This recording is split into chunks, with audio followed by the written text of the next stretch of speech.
ಪಿತಾ ಫ್ಯಾಮಿಲಿಗೆ ನಿಮಗೆಲ್ಲರಿಗೂ ಸ್ವಾಗತ.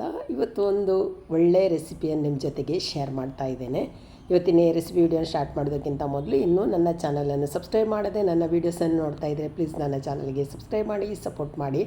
ನಾವು ಸ್ವಲ್ಪ ಬಸಳೆಯನ್ನು ನೆಟ್ಟಿದ್ದೆವು, ಆದರೆ ಅದು ಚಪ್ಪರಕ್ಕೆ ಹತ್ತುವಾಗಲೇ ಅದರ ಬುಡಕ್ಕೆ ಎಲ್ಲ ಕಪ್ಪು ಕಪ್ಪು ಚುಕ್ಕೆ ಹುಳ ಬೀಳಲಿಕ್ಕೆ ಸ್ಟಾರ್ಟ್ ಆಗಿದೆ.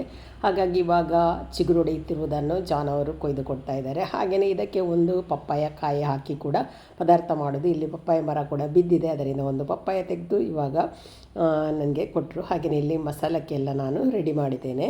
ಇಲ್ಲಿ ನಾನು ಒಂದು ತೆಂಗಿನಕಾಯಿ ಅರ್ಧ ಭಾಗವನ್ನು ತುರಿದು ತೊಗೊಂಡಿದ್ದೇನೆ. 1 ಟೇಬಲ್ ಸ್ಪೂನ್ ಕೊತ್ತಂಬರಿ ಕಾಳು, 1 ಟೀ ಸ್ಪೂನ್ ಜೀರಿಗೆ, 1/4 ಟೀ ಸ್ಪೂನ್ ಸಾಸಿವೆ, ಅರ್ಧ ಟೀ ಸ್ಪೂನ್ ಅರಸಿನ, ಸ್ವಲ್ಪ ಹುಣಸೆ ಹಣ್ಣು, ಒಂದು ನೀರುಳ್ಳಿ, 5-6 ಬೆಳ್ಳುಳ್ಳಿ ಹೆಸಲು. ಹಾಗೆಯೇ ಇಲ್ಲಿ 4 ಒಣಮೆಣಸು ತೊಗೊಂಡಿದ್ದೇನೆ. ಇದಕ್ಕೆ ಜಾಸ್ತಿ ಒಣಮೆಣಸು ಬೇಡ, ಸ್ವಲ್ಪ ಕಡಿಮೆ ಹಾಕಿದಷ್ಟು ಟೇಸ್ಟ್ ಜಾಸ್ತಿ. ಹಾಗೆ ಅದನ್ನು ಒಂದು ಮಿಕ್ಸಿ ಜಾರಲ್ಲಿ ಹಾಕಿ ಅದಕ್ಕೆ ಬೇಕಾದಷ್ಟು ನೀರನ್ನು ಹಾಕಿ ಇದನ್ನು ನಾನು ಗ್ರೈಂಡ್ ಮಾಡ್ತೇನೆ. ತುಂಬಾ ನೈಸಾಗಿ ಗ್ರೈಂಡ್ ಮಾಡಬೇಕು ಅಂತ ಏನಿಲ್ಲ, ಸ್ವಲ್ಪ ಗ್ರೈಂಡ್ ಆದರೆ ಸಾಕು. ನೋಡಿ, ಈ ಥರ ನಾನು ಗ್ರೈಂಡ್ ಮಾಡಿ ತೊಗೊಂಡಿದ್ದೇನೆ. ಹಾಗೆಯೇ ನೋಡಿ, ಬಸಳೆಯನ್ನು ಕೂಡ ಕೊಯ್ದು ಕೊಟ್ಟರು. ಇನ್ನು ಇದನ್ನು ನಾನು ಚೆನ್ನಾಗಿ ತೊಳೆದು ಕ್ಲೀನ್ ಮಾಡಿ ಚೆನ್ನಾಗಿರೋದನ್ನು ನಾನಿವಾಗ ಕಟ್ ಮಾಡ್ತೇನೆ. ಬಸಳೆ ಹಾಗೂ ಪಪ್ಪಾಯ ತುಂಬಾ ಒಳ್ಳೆ ಕಾಂಬಿನೇಷನ್ ಅಂತ ಹೇಳ್ಬೋದು. ಹಾಗೆ ಇಲ್ಲಿ ನಾನು ಪಪ್ಪಾಯವನ್ನು ಈಗ ಕಟ್ ಮಾಡ್ತೇನೆ. ಪಪ್ಪಾಯ ಕೂಡ ಹಾಗೆ ಜಾಸ್ತಿ ಬೆಳೆದಿರಬಾರ್ದು, ಜಾಸ್ತಿ ಎಳತ್ತು ಕೂಡ ಇರಬಾರ್ದು, ಮಧ್ಯಮವಾಗಿ ಅಂಥದ್ದನ್ನು ತಗೊಳ್ಬೇಕು.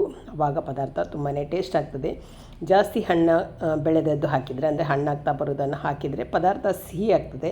ನೋಡಿ, ಈ ಥರ ಇರಬೇಕು. ಈ ಥರ ಇದ್ದರೆ ತುಂಬಾ ಚೆನ್ನಾಗಾಗ್ತದೆ ಪದಾರ್ಥ. ಹಾಗೆ ಈ ಥರ ಪೀಸ್ ಮಾಡಿ ರೆಡಿ ಮಾಡಿ ತೊಗೊಂಡು ಚೆನ್ನಾಗಿ ತೊಳೆದು ಆಮೇಲೆ ನಾನು ಇದನ್ನು ಮತ್ತೆ ಲಾಸ್ಟಿಗೆ ಇದನ್ನು ಬೇಯಿಸ್ಲಿಕ್ಕೆ ಇಡೋದು. ಇವಾಗ ಮೊದಲಿಗೆ ಬಸಳೆ ಸೊಪ್ಪನ್ನು ಕಟ್ ಮಾಡಿ, ಬಸಳೆಯ ದಂಟನ್ನು ಕೂಡ ಕಟ್ ಮಾಡಿ, ಮೊದಲಿಗೆ ನಾನು ಬಸಳೆ ಮತ್ತು ದಂಟನ್ನು ಒಟ್ಟಿಗೆ ಬೇಯಿಸ್ಲಿಕ್ಕೆ ಇಡ್ತೇನೆ. ಪಪ್ಪಾಯ ಸ್ವಲ್ಪ ಬೇಗನೆ ಬೇಯುವ ಕಾರಣ ಅದನ್ನು ಒಟ್ಟಿಗೆ ನಾವು ಬೇಯಿಸ್ಲಿಕ್ಕೆ ಇಡಬಾರ್ದು. ಬಸಳೆ ಚೆನ್ನಾಗಿ ಬೆಂದ ಮೇಲೆಯೇ ನಾವು ಪಪ್ಪಾಯವನ್ನು ಹಾಕಬೇಕು. ಹಾಗೆ ನೋಡಿ, ಇವಾಗ ಮೊದಲಿಗೆ ಸೊಪ್ಪನ್ನು ಕಟ್ ಮಾಡಿ ಮತ್ತು ನಾನು ದಂಟನ್ನು ಕಟ್ ಮಾಡಿ ಎಲ್ಲ ರೆಡಿ ಮಾಡಿಕೊಳ್ತೇನೆ. ಇವಾಗ ನೋಡಿ, ಸೊಪ್ಪನ್ನು ಕಟ್ ಮಾಡಿ ಆಯಿತು. ಇನ್ನು ಉಳಿದ ದಂಟನ್ನು ಕೂಡ ಕಟ್ ಮಾಡ್ತೇನೆ. ಇದು ಎಳತ್ತಾದ ಕಾರಣ ಈ ಬಸಳೆ ಸೊಪ್ಪು ಕೂಡ ತುಂಬಾ ಬೇಗನೆ ಬೇಯ್ತದೆ.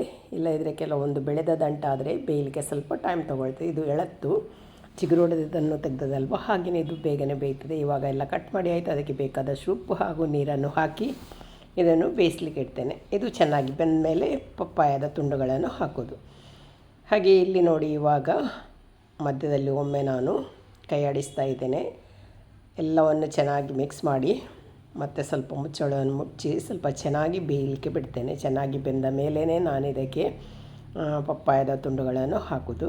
ಹಾಗೆಯೇ ನನ್ನ ಈ ವಿಡಿಯೋ ನೋಡ್ತಾ ಇರುವಾಗಲೇ ಪ್ಲೀಸ್ ನನ್ನ ಒಂದು ಈ ವಿಡಿಯೋಗೆ ಲೈಕ್ ಕೊಟ್ಟು ಸಪೋರ್ಟ್ ಮಾಡಿ.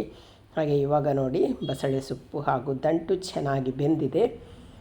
ನೀರು ಕೂಡ ಚೆನ್ನಾಗಿ ಬಿಟ್ಟಿದೆ. ಸ್ವಲ್ಪ ನೀರು ಹಾಕಿದ್ದೆ, ಆದರೆ ಸೊಪ್ಪಿನ ನೀರು ಕೂಡ ಚೆನ್ನಾಗಿ ಬಿಟ್ಟಿದೆ. ಹಾಗೆ ಇನ್ನು ನೋಡಿ, ಇದಕ್ಕೆ ನಾವು ಪಪ್ಪಾಯದ ತುಂಡುಗಳನ್ನು ಹಾಕ್ಕೊಳ್ಬಹುದು. ನೋಡಿ, ದಂಟು ಕೂಡ ಇವಾಗ ತುಂಬಾ ಸಾಫ್ಟಾಗಿ ಆಗಿದೆ. ಹಾಗೆಯೇ ಈ ಪಪ್ಪಾಯದ ತುಂಡುಗಳನ್ನು ಚೆನ್ನಾಗಿ ತೊಳೆದು ಈ ಸೊಪ್ಪಿನೊಂದಿಗೆ ನಾನು ಬೇಯಿಸ್ಲಿಕ್ಕೆ ಇಡ್ತೇನೆ. ನಾವು ನೋಡ್ತಾನೇ ಇರಬೇಕು. ಪಪ್ಪಾಯವನ್ನು ಹಾಕಿದ ಮೇಲೆ ಜಾಸ್ತಿ ಬೇಯಲಿಕ್ಕೆ ಬಿಡಬಾರ್ದು, ಯಾಕೆಂದರೆ ಪಪ್ಪಾಯ ಯಾವಾಗಲೂ ಬೇಗನೆ ಬೇಯ್ತದೆ. ಹಾಗಾಗಿ ಸ್ವಲ್ಪ ನೋಡ್ತಾನೆ ಇರಬೇಕು. ಜಾಸ್ತಿ ಬೆಂದ ಮೇಲೆ ನಾವು ಮಸಾಲವನ್ನೆಲ್ಲ ಹಾಕಿದರೆ ಪಪ್ಪಾಯ ಎಲ್ಲ ಸಾಫ್ಟಾಗಿ ಮುದ್ದೆ ಆಗಿಬಿಡ್ತದೆ.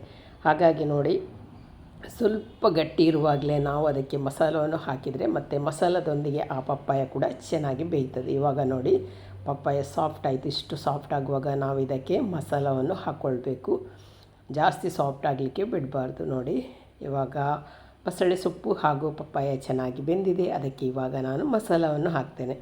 ಮಸಾಲ ನೋಡಿ, ಈ ಥರ ಗ್ರೈಂಡ್ ಮಾಡಿದ್ದೇನೆ. ಜಾಸ್ತಿ ನೈಸಾಗಿ ಗ್ರೈಂಡ್ ಮಾಡಲಿಲ್ಲ. ಜಾಸ್ತಿ ನೈಸಾಗಿ ಗ್ರೈಂಡ್ ಮಾಡಿದರೆ ಕೂಡ ಅಷ್ಟು ಒಳ್ಳೆಯದಾಗೋದಿಲ್ಲ. ಹಾಗಾಗಿ ಈ ಥರ ಗ್ರೈಂಡ್ ಮಾಡಿ ನಮಗೆ ಎಷ್ಟು ತೆಳು ಬೇಕು ಅಷ್ಟು ತೆಳುವಾಗಿಟ್ಟು ಇದಕ್ಕೆ ಒಂದು ಚೆನ್ನಾಗಿ ಕುದಿ ಬರಿಸಬೇಕು. ನೋಡಿ, ಇವಾಗ ಇದು ಸ್ವಲ್ಪ ದಪ್ಪ ಇದೆ. ಇನ್ನು ಸ್ವಲ್ಪ ನೀರನ್ನು ಹಾಕಿ ಇದನ್ನು ಸ್ವಲ್ಪ ತೆಳು ಮಾಡಿ ಆದಮೇಲೆ ಮತ್ತು ಅದಕ್ಕೆ ಬೇಕಾದಷ್ಟು ಸ್ವಲ್ಪ ಉಪ್ಪನ್ನು ಹಾಕ್ಕೊಳ್ಬೇಕಾಗ್ತದೆ.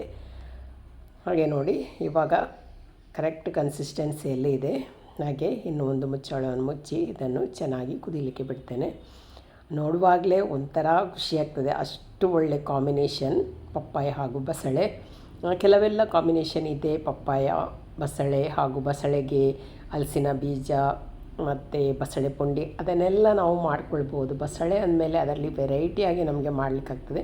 ಇಲ್ಲಿ ಇವಾಗ ರುಚಿಯಾದ ಬಸಳೆ ಹಾಗೂ ಪಪ್ಪಾಯದ ಪದಾರ್ಥ ರೆಡಿ ಆಯಿತು. ಈಗ ಇದಕ್ಕೊಂದು ಒಗ್ಗರಣೆ ಹಾಕ್ತೇನೆ. ಒಗ್ಗರಣೆಗೆ ಎಣ್ಣೆ, ಸಾಸಿವೆ, ಬೆಳ್ಳುಳ್ಳಿ, ಹಿಂಗನ್ನು ಹಾಕಿ ಒಗ್ಗರಣೆಯನ್ನು ಹಾಕಿದ್ದೇನೆ. ತುಂಬಾ ಸೂಪರ್ ಆಗ್ತದೆ. ಇವತ್ತಿನ ಈ ಒಂದು ಸಿಂಪಲಾದ ಹಳೆಯ ಕಾಲದ ಒಂದು ವಿಡಿಯೋ ನಿಮಗೆ ಇಷ್ಟ ಆಗಿದ್ದಲ್ಲಿ ಲೈಕ್ ಮಾಡಿ, ಶೇರ್ ಮಾಡಿ, ಅದೇ ರೀತಿ ಸಬ್ಸ್ಕ್ರೈಬ್ ಮಾಡೋದರ ಮೂಲಕ ನೋಡಿದ ನಿಮಗೆ ಎಲ್ಲರಿಗೂ ಧನ್ಯವಾದಗಳು. ಇವತ್ತಿನ ಈ ವಿಡಿಯೋನ ಇಲ್ಲಿಗೆ ಮಾಡ್ತೇನೆ.